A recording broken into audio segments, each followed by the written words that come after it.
สวัสดีค่ะคุณผู้ชมกลับมาพบกับนานาในช่วง Baking Story อีกเช่นเคยค่ะวันนี้อยากให้คุณผู้ชมเปิดแอร์ช่ำๆในห้องดูหนังเลือกหนังดีๆสักแผ่นนอนดูหนังไปกินป๊อปคอร์นไปนะคะเพราะว่าแน่นอนค่ะวันนี้เมนูของเราเป็นป๊อปคอร์นแบบนี้มาฝากคุณผู้ชมค่ะ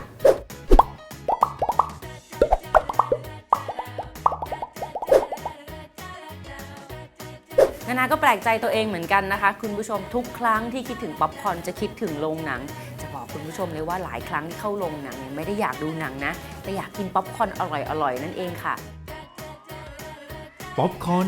เกิดขึ้นครั้งแรกในดินแดนของชาวอินเดียแดงแถบทวีปอเมริกาตั้งแต่ 5,600 ปีก่อนที่โคลัมบัสจะค้นพบโลกใหม่เสียอีกนะครับ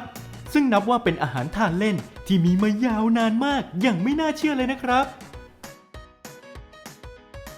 ข้าวโพดคั่วต้นกำเนิดความอร่อยจากอินเดียแดงแพร่หลายมาสู่อเมริกาในยุค 1890 ก็เริ่มมีธุรกิจเป็นการค้าเกี่ยวกับป๊อปคอร์นแล้วและหลังจากนั้นก็ค่อยๆขยายเข้ามาสู่ธุรกิจในโรงหนังนั่นเองค่ะเอาล่ะค่ะรู้จักป๊อปคอร์นกันไปพอสมควรแล้วอยากรู้ว่าร็อกป๊อปคอร์นในแบบอาจารย์เมย์และนานาจะออกมาหน้าตาน่าทานขนาดไหนติดตามชมช่วงหน้านะคะ